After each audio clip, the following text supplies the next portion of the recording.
Hello, here's how to fix bugs on WhatsApp. Now it's three ways. First thing you do is go to a browser, then search is WhatsApp down.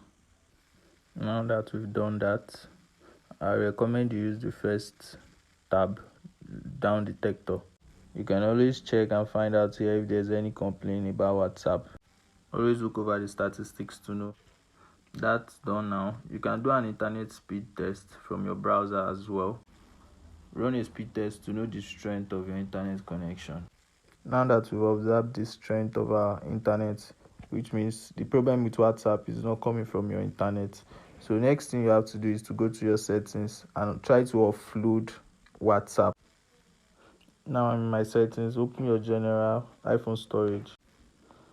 You can scroll up or click on the top right to search for WhatsApp, which is much easier. Click open WhatsApp, then you see where it says offload app. So you offload the app, wait for a minute, and when that is done, you have to reinstall WhatsApp. It clears the cache and starts afresh. And that's it for WhatsApp bug. So let me know in the comments if this was useful to you. Don't forget to like and subscribe if you're new here.